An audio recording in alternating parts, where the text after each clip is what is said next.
Hola chicos, hola chicas, ¿cómo están? Bienvenidos a una nueva clase en video de teoría y comportamiento organizacional.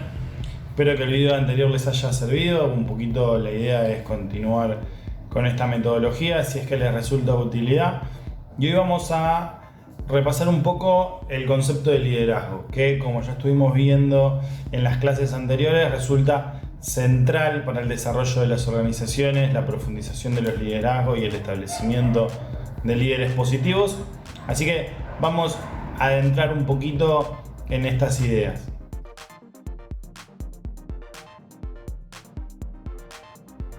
El liderazgo es la capacidad que tienen las personas de influir sobre otros miembros de la organización para orientarlos hacia los fines y los objetivos de la organización en sí misma.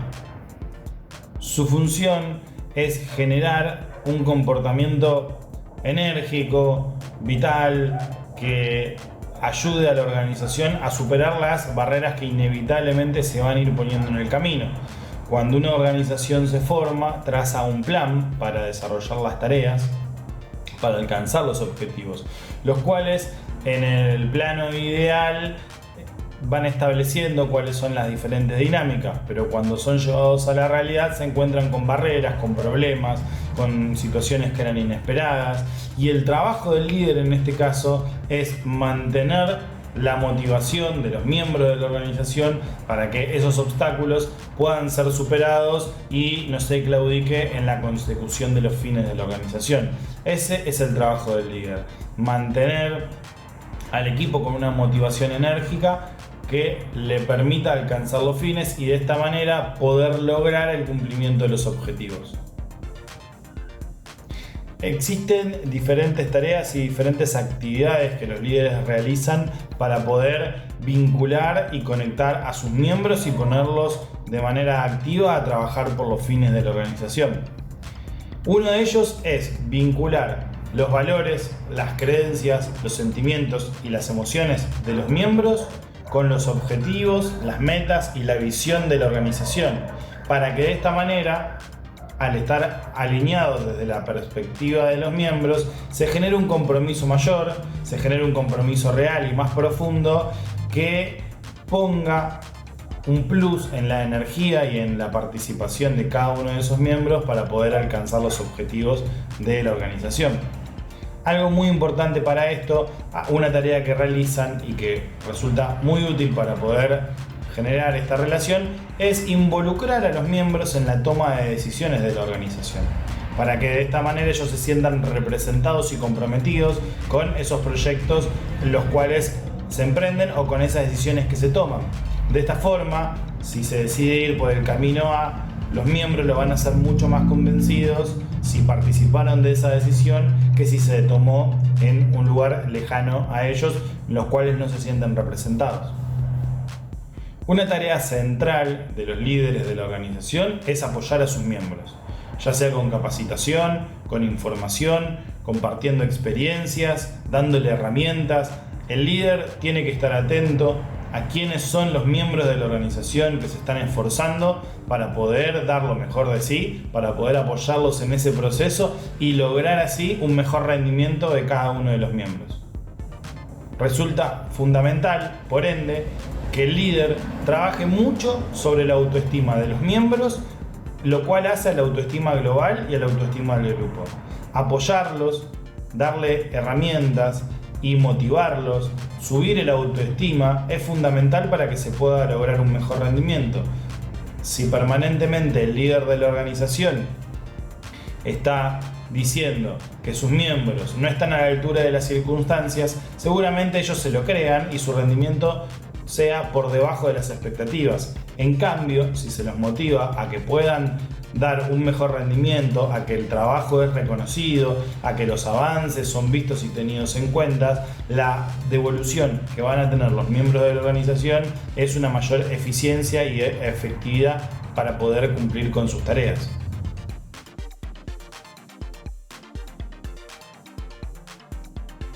Ahora, una pregunta que nos podemos hacer es si efectivamente es lo mismo ser un líder que ser un administrador. Y una respuesta rápida que podemos dar a eso es que no. Son dos tareas totalmente diferentes, que en algún momento pueden encontrarse en la misma persona, pero que en ocasiones están separadas. O alguna persona que debería hacer las dos cosas tiene más características de uno que de otro. Ahora vamos a hablar un poco sobre eso. En principio, no todos los líderes son administradores, ni todos los administradores son líderes. Puede haber administradores que estén en el lugar de líder y que efectivamente no tengan las capacidades desarrolladas para poder liderar efectivamente un grupo, y puede pasar lo contrario. Ahora, lo que sí es cierto es que los administradores son establecidos formalmente. Los líderes también pueden ser establecidos formalmente, o en cambio pueden surgir de manera informal dentro de las organizaciones. La diferencia radica en que los líderes se convierten en modelos a seguir, se convierten en actores fundamentales para la vida de una organización, que a través de sus palabras, pero sobre todo de sus acciones, determinan cuáles son las formas de manejarse, establecen códigos éticos, establecen cuál es la manera correcta en la cual las personas deben vincularse y deben actuar y deben accionar a través del reflejo. Esto puede resumirse en la frase de decir que predican con el ejemplo. Vamos a señalar algunas de las diferencias entre los líderes y los administradores en cuanto a la postura que toman, por ejemplo, frente a la consecución de las metas. Los líderes suelen tener una postura mucho más activa para poder alcanzar los fines de la organización, y por eso entran en zonas desconocidas, tienden a innovar, a implementar cosas nuevas para poder generar estos objetivos de una forma más rápida, y al entrar en zonas las cuales están lejos del espacio de confort, generalmente asumen riesgos. En cambio, los administradores suelen ser más cautelosos y basarse en la retroalimentación de la información para poder avanzar en esos procesos. Los primeros, los líderes, con las relaciones humanas, suelen manejarse de manera mucho más intuitiva. Cuando identifican a un actor que ellos consideran por sus características que puede ser valioso para la organización, lo que hacen es entablar una relación en la cual se van formando y van llevando y trayendo diferentes informaciones, diferentes avances y diferentes cuestiones dentro del grupo que le permiten avanzar. En cambio, los administradores suelen relacionarse por los roles y por la jerarquía que establecen las organizaciones. Un administrador evitará comunicarse con alguien que se encuentra en la base de la pirámide y hará llegar el mensaje o la información a través de la cadena de mando. En cambio, los líderes, si lo consideran prudente y entienden que eso es positivo, van a saltarse los escalones necesarios para poder hacer que, en este caso, la información fluya más rápido si es que se trata de algo importante. Así como hablábamos recién de que los líderes asumen mucho más riesgos, esto es porque identifican oportunidades, y a través de identificar oportunidades, ya sea de negocio, de avance o de crecimiento, es que toman decisiones. En cambio, como decíamos, los administradores, que utilizan la retroalimentación para poder ir avanzando en los planes, en estos casos toman las decisiones a través de procesos, siguiendo los procedimientos y los procesos establecidos adentro de una organización para la toma de decisiones, lo cual suelen ser mucho más lentos, suelen demorar más y obviamente hacen que la organización no vaya al mismo ritmo que se maneja el entorno. Los líderes, cuando ven una oportunidad, si es que entienden que va a ser positivo para la organización, van y lo toman. En el desarrollo del plan, los líderes buscan la adaptabilidad, buscan la flexibilidad, y en cambio los administradores buscan el orden, buscan la consistencia. La pregunta sería, ¿cuál de las dos maneras es la correcta? Ninguna de las dos. Para poder obtener una eficacia óptima, lo que necesitamos es reunir estas características, que podemos verlas como opuestas, pero que pueden ser complementarias, en una misma figura, que es la que se encarga de conducir los destinos de la organización en cuestión.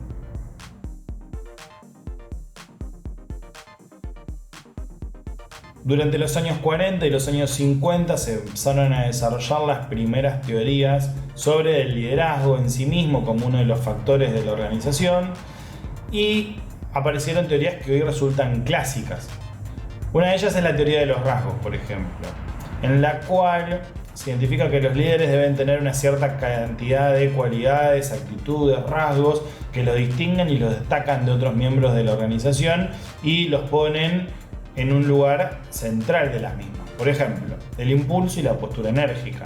Según la teoría de rasgos, un líder tiene que tener una actitud proactiva que lo convierta en un foco de energía dentro de las organizaciones y que comparta ese impulso a los demás. Tiene que tener ganas de dirigir, ya que si no tiene voluntad de ser quien conduce, seguramente no lo va a hacer con las ganas necesarias. Tiene que efectivamente querer ocupar ese lugar, el cual no siempre es el que todos desean. Se tiene que destacar por la honradez y la integridad. Debe también generar confianza, no solo en los demás, sino que tenerla en sí mismo y confiar en el equipo de trabajo. Esta relación de confianza es central, la cual es de unos hacia otros y de todos juntos.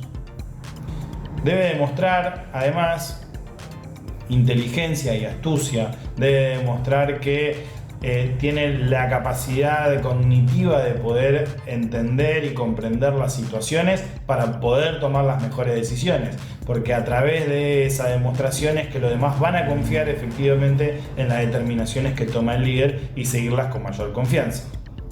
Y por último, el último de los rasgos que se destaca es el conocimiento del campo. Es muy importante para que el resto de los miembros de la organización confíen efectivamente en el líder, es que él sepa de lo que está hablando, que él conozca el campo en el cual está tomando una decisión y el lugar en el que le toca ser una persona determinante. Si él desconoce cuáles son las tareas que desarrolla la organización y el campo en el cual se vincula, difícilmente pueda tomar buenas decisiones, difícilmente pueda liderar ese equipo de una forma positiva.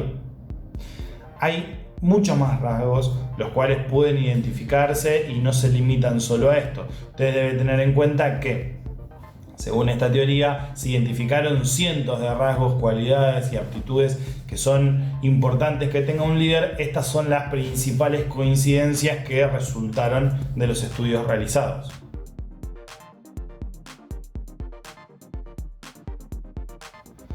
Otra de las teorías clásicas es la teoría de la conducta, la cual identifica, como en el caso anterior, cualidades que son importantes que los líderes tengan presentes, pero plantea que se pueden adquirir por medio del aprendizaje y que no son cosas innatas con las que uno nace, sino que son elementos que pueden incorporarse a través del estudio, a través de la formación y de la capacitación.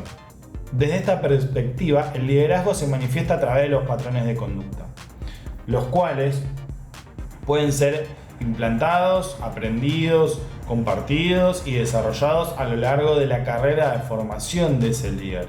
Diferentes universidades estudiaron y trabajaron esta teoría y plantearon por lo menos 3 visiones sobre la temática. Por ejemplo, la Universidad de Iowa distingue 3 tipos de liderazgo. El liderazgo democrático, el cual consiste en hacer parte de la toma de decisiones a los miembros de la organización y una conducta de apertura que busca integrar. Un liderazgo autocrático, el cual lo que representa es un líder que toma solo las decisiones y las impone al resto de los miembros del grupo.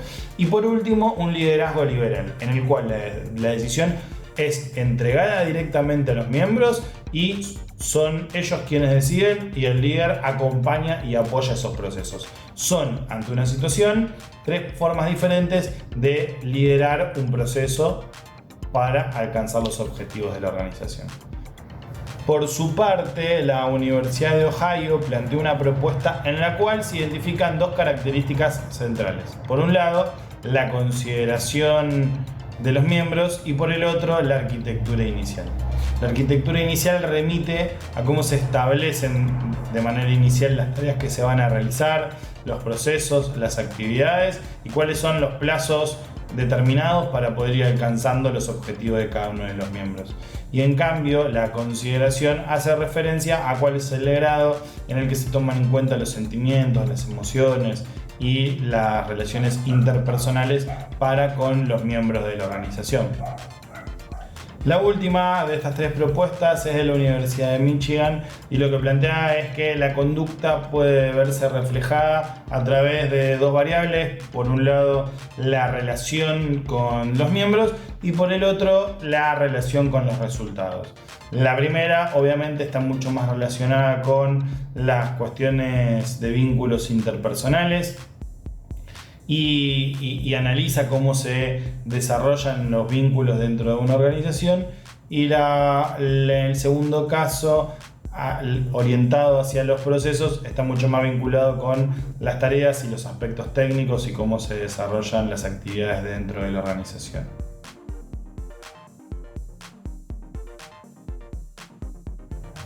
Otra de las teorías clásicas que podemos ver en la bibliografía que estuvimos analizando es la teoría de las contingencias, las cuales reconocen a la teoría de los rasgos y a la teoría de la conducta sobre que hay cualidades y aptitudes que los líderes deben tener, pero lo que cree esta teoría es que los estilos de liderazgo deben adaptarse a la situación en la que se encuentran y a los miembros particulares con los cuales se relacionan.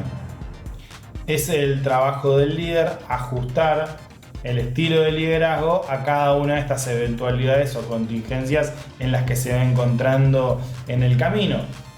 Según esta teoría, ningún estilo es bueno por sí mismo, ningún estilo es absoluto, sino que deben combinarse en diferentes situaciones. Se trata más bien de lograr un equilibrio entre todos los estilos para poder alcanzar de la mejor manera los objetivos de la organización en función de cada uno de los contextos que se encuentre atravesando.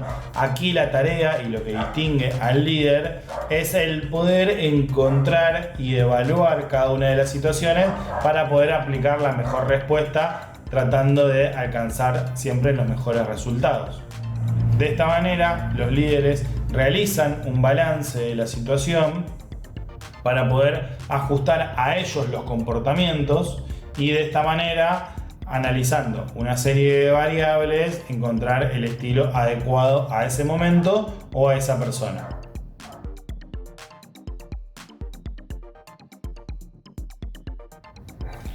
La teoría situacional, al igual que la de las contingencias, también plantea que el contexto en el cual se desarrolla el proceso de liderazgo es muy importante.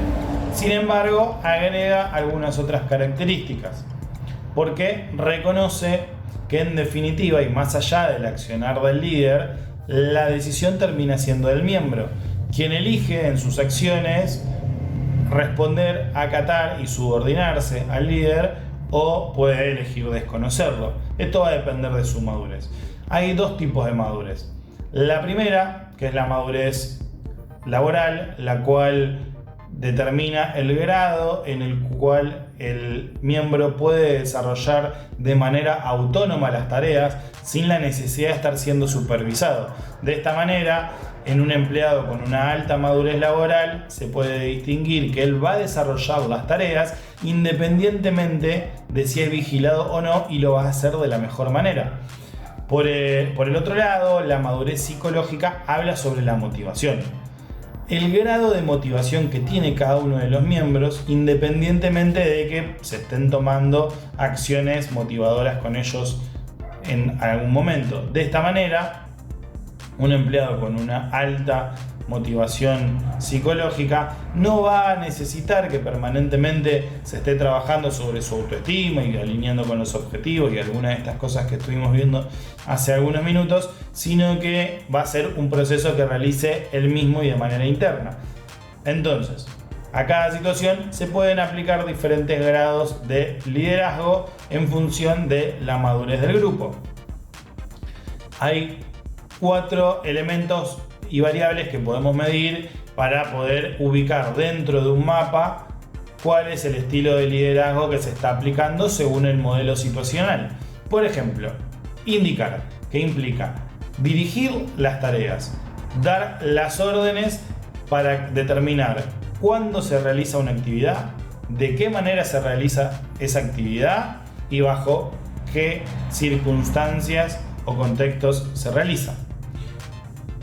De esta manera, el líder indica qué es lo que tiene que suceder y de qué manera. Por otro lado, convencer, persuadir. Esta es otra de las variables a tener en cuenta. Cómo se relaciona el líder con sus miembros y los convence de los fines y de los objetivos para poder orientarlos en esas actividades y a su vez les brinda apoyo y acompañamiento. No es lo mismo indicar qué tarea se tiene que realizar, cómo y cuándo, que además poder explicar los motivos, explicar las funciones, el porqué y convencerlo de que la realice aplicando toda su voluntad para alcanzar los objetivos. Tercera variable es la participación, el lugar que se le otorga a los miembros en la toma de decisiones, si participan poco o participan mucho. Seguramente en un liderazgo el cual otorgue mucha participación a sus miembros, se va a encontrar un alto compromiso con las decisiones que se toman, como habíamos mencionado hace un rato. Y por último, delegar. En este caso, el líder lo que hace es entregar la tarea y desentenderse de ella. Luego, una vez que se cumple el plazo para que esa tarea esté determinada, analiza cuáles fueron los resultados. De esta manera, el tipo de liderazgo que desarrolle el líder de la organización va a depender de la orientación que tenga hacia las relaciones con los miembros o la orientación que tenga hacia la producción. Por ejemplo, un líder orientado a la producción pero no hacia las relaciones va a tender a indicar qué es lo que se debe hacer en mayor medida. Un líder orientado hacia las relaciones, en cambio, va a tender a participar para compartir con los miembros. Un líder que no se orienta hacia la participación ni tampoco hacia la producción va a tender a delegar. Y por último, un líder que tiene un alto grado de orientación hacia la producción pero también hacia la relación con los miembros va a tender a convencer, a persuadir. Esto va a depender del grado en el cual se utilicen cada una de estas variables y siempre, como mencionamos, los modelos no son absolutos, sino que los vamos a encontrar en la realidad en diferentes maneras y en diferentes medidas.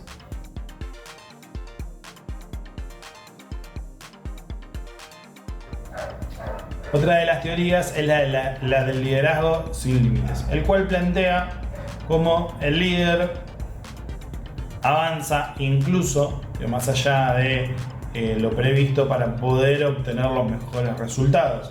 De esta manera se producen cambios en las organizaciones, los cuales muchas veces pueden ser vistos como una amenaza para los miembros.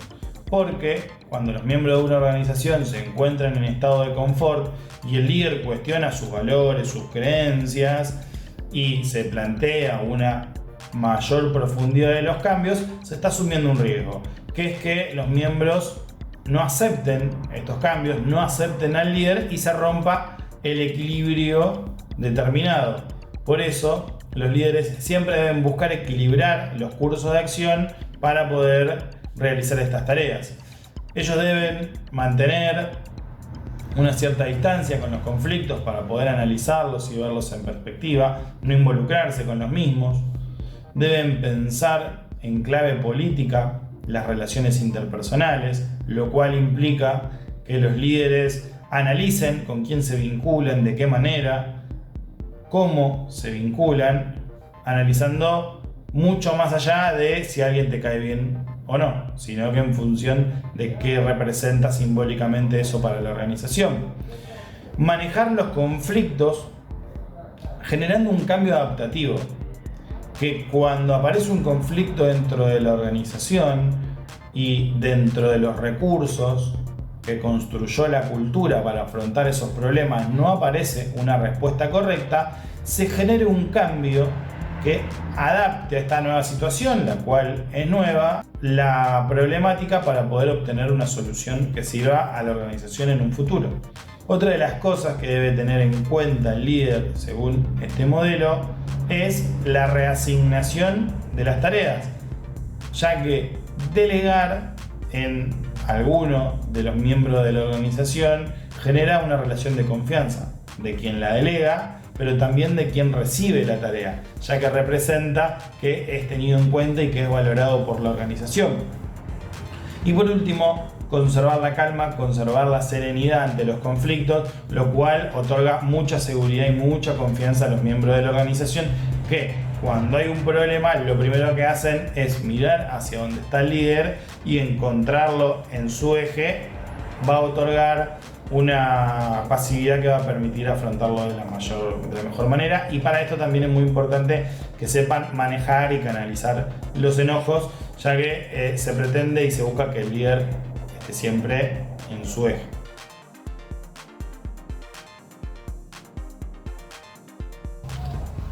Bueno, lo que estuvimos viendo son un poco las teorías clásicas, las más antiguas sobre el liderazgo, pero en los últimos años se siguió pensando la manera en la cual se puede desarrollar un buen liderazgo, en la cual la conducción de las organizaciones se puede potenciar.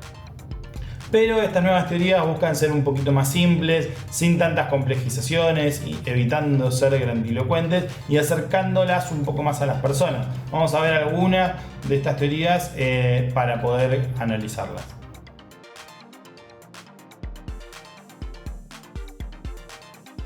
Primero, la teoría de los atributos.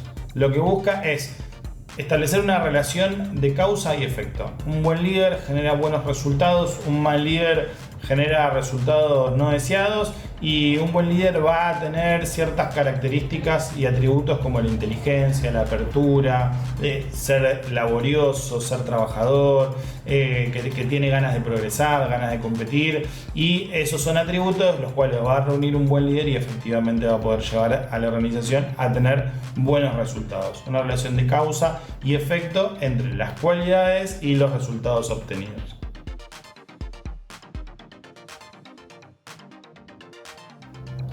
Por otro lado tenemos al líder carismático. Se presenta de una forma extraordinaria, como una especie de superhéroe, el cual tiene tres factores que son determinantes. Por un lado, la confianza, ya lo habíamos dicho, en sí mismo, pero en el grupo de trabajo y en las acciones que se toman.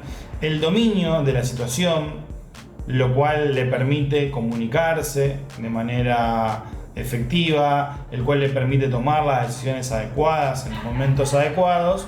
Y por último, la convicción en los valores, en las creencias y en los objetivos establecidos. Este es un líder carismático, el cual a través de estas tres características logra llevar a la organización a los resultados deseados y de la mejor manera.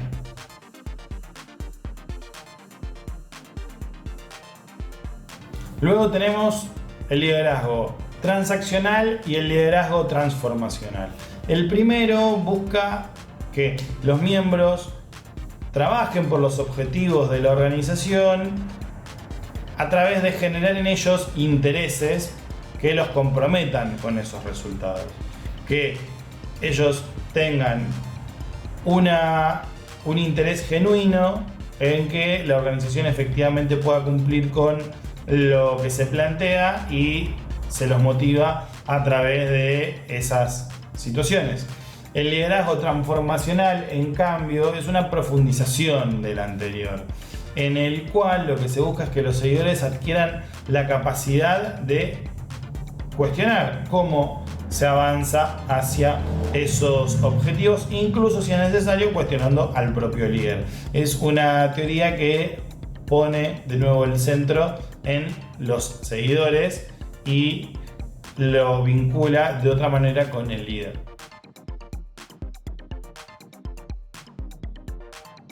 La efectividad ejecutiva lo que hace es explotar las habilidades del líder, no de forma aislada, no como una isla, sino como integrado dentro de un cuerpo en el cual él es parte y la organización es parte, y lo que se hace es sí trabajar por los fines de la organización, pero sin perder de lado el desarrollo y la formación de los miembros para ir retroalimentando a la organización y potenciando esos resultados.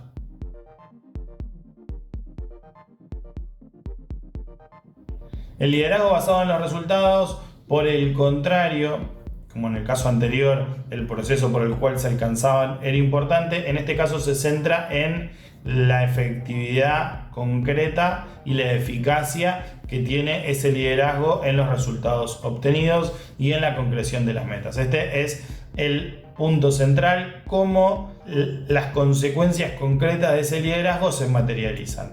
Recuerden que en el caso anterior también eran muy importantes los valores, que la manera de alcanzar estos resultados esté en línea con los valores de la organización en la efectividad ejecutiva.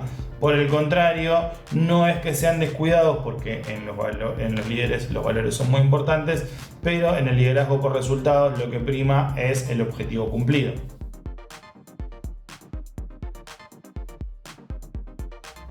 El liderazgo centrado en los valores implica que el líder, durante su accionar, durante su actividad, pone estos valores en contexto. Los trabaja, los desarrolla, los cuida y los respeta. Pero el liderazgo es acción, el liderazgo es la práctica. El liderazgo es un proceso, no es una posición. No es un lugar estático ni un lugar quieto. Entonces, estos valores son puestos en el contexto de la situación que se desarrolla en particular y representa a través de ellos a la organización.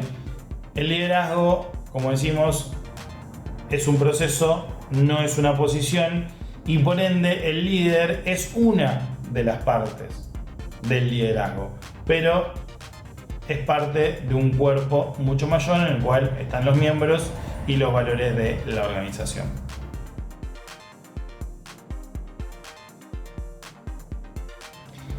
Bueno, repasamos un poquito las principales teorías, las clásicas, las modernas de liderazgo. Van a ver que entre muchas de ellas hay puntos de coincidencia. En algunos casos se analiza lo mismo desde perspectivas diferentes, y lo importante de esto es que ustedes puedan explorar cómo ustedes pueden convertirse el día de mañana que estén gestionando una organización en líderes positivos, o que puedan apoyar a los líderes a que alcancen sus objetivos, o que en el caso de que les toque analizarla puedan reconocer cuáles son los problemas que tienen esos liderazgos. Como ya vimos, muchas veces los líderes son quienes crean, fundan o conducen las organizaciones. Estos líderes en más de una ocasión determinan cuál es la arquitectura organizacional que tiene ese grupo, y por ende también cómo se van a desarrollar las tareas, y a través de sus acciones los líderes determinan la cultura. Son un factor importante, ya que la dirigen y van estableciendo cuáles son las conductas y los comportamientos que son apropiados. Entonces, el rol que cumplen los líderes dentro de las organizaciones es muy importante, y que ustedes puedan desarrollarlo, puedan ir explorándolo y conociéndolo, les va a permitir a través de la experiencia ir encontrando cuál es el estilo de liderazgo que se puede adaptar mejor a cada una de las situaciones, y también a ustedes mismos y a su propia personalidad. Vamos a dejar para esto 7 claves para un liderazgo efectivo, 7 puntos que podemos destacar de lo que hemos repasado y que les pueden ser de utilidad. Primero, la plena confianza en el juicio y en la capacidad. El líder debe confiar en su propio juicio y en su propia capacidad para la resolución de los problemas, pero también en la del grupo de trabajo con la cual se desarrolla. Los líderes deben establecer metas ideales que mejoren el status quo, que lo hagan más justo, que hagan que quien se esfuerza y quien pone su mejor voluntad para alcanzar los objetivos de la organización sean reconocidos como tales. Debe tener además la capacidad de motivar a los seguidores hacia el objetivo. Debe poder comprometerlos con los fines de la organización para que pongan lo mejor de sí mismos independientemente de otros factores. Debe tener conciencia y también responsabilidad sobre los riesgos y sobre los costos que se toman, porque muchas de las acciones que toman los líderes son riesgosas. Deben considerarlas, deben ponderarlas, deben estar seguros de los caminos que van a emprender, y también responsabilizarse de cuando estos caminos no den buenos resultados, que es algo que puede pasar y que seguramente en más de una ocasión va a suceder, ya que cuando se toman riesgos hay muchas probabilidades de tener muy buenos resultados, pero también otros no tanto. La iniciativa. El líder debe tener iniciativa para la resolución de los problemas que se encuentra la organización en el avance hacia los objetivos. Si el líder no tiene iniciativa, la organización se estanca, queda en el tiempo y los problemas terminan desbordándola. Para esto hace falta una conducta innovadora, que se motive la creación, que el líder tenga una actitud proactiva, una actitud creativa, pero que también la fomente en los miembros, ya que como habíamos puesto el ejemplo la vez pasada, si alguien cuando tiene una idea y la acerca es desestimada, o cuando esa idea falla a pesar de que parecía muy buena, es responsabilizado ese miembro que fue el que la trajo, no con esta de bueno, era tu idea. Seguramente nadie lleve ninguna idea nueva y vamos a dejar de innovar adentro de la organización. Y por último, la sensibilidad y la comprensión para poder entender el entorno, entender la situación y el contexto y de esa manera poder aplicar los cambios que sean necesarios, para poder entender en qué momento se encuentra la organización y su entorno y distinguir qué es lo que hace falta cambiar y qué es lo que no. Bueno, hasta acá la clase de hoy. Espero que el video termine siendo un poco más cortito que el anterior para que les resulte más ameno. Lo importante de las diferentes teorías de liderazgo que estuvimos viendo es que ustedes puedan distinguir cuáles son las características del liderazgo, que puedan entenderlo como un proceso adentro de una situación, que puedan identificar qué es lo que nos va a permitir sortear las barreras que aparecen en el plan de la organización, en la organización en movimiento, y que puedan entender, puedan apropiarse de estas ideas para ejercerlo cuando corresponda o analizarlo en otros momentos de la mejor manera y así realizar los ajustes que ustedes crean necesarios en ese momento.